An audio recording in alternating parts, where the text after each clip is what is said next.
Hi, I'm Ryan from Hillco Fasteners in Garden Grove, California. I'm here with my parents, Jack and Billy Hill. They started our business in 1976 in our garage. Hillco's been a supplier of fasteners to the automotive, motorsports, and motorcycle industries, and we are a distributor as well as a manufacturer.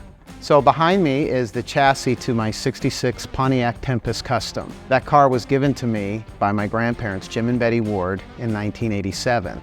They bought the car brand new. They're from Lakewood, so it spent its first 21 years in this area. I was shocked when they showed up one day, handed me the keys and said, "Here you go, it's all yours." So he's driving it home from school one day and a girl asked for a ride home. So he said, "Oh, sure, get in." She's, "Oh, it's so old. Why would you want to drive an old car like this?" So he pulled over to the curb, said, "Get out. You don't insult my car."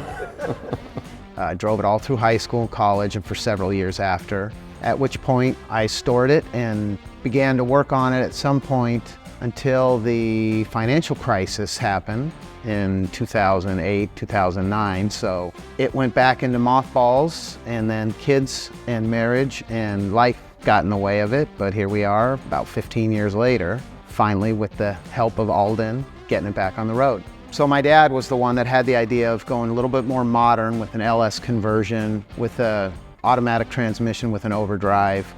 Just felt like it would be the most efficient way and also probably the safest way for me to continue. A really special part of this project is having the good people here at Aldan holding our hands all the way through, because as long as we have been in the car business, and my dad's been in the car business since the 50s, but there's plenty that we didn't know, and Aldan has been there to make sure we got it right, because safety is probably as important as performance for us in getting this car ready, considering it's going to have their grandkids in it.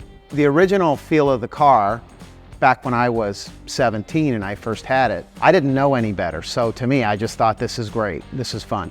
It had a power steering, so it was easy to steer, but it didn't stop very well. But what did I know? I didn't have anything to compare it against. But now it definitely wouldn't be modern, and it wouldn't be safe. We're going with the four-wheel disc brakes with the Hydro Boost and the Willwood master cylinder, all from Performance Online. And we have the Aldan coilover conversion, and we're doing Performance Online A-arms. The original rear axle was worn out, so we've upgraded to the Curry rear end because it's basically the best you can get, and they're right here in our own backyard. With Aldan's help, it's basically a new car underneath, and we just can't wait to get her back out on the road again.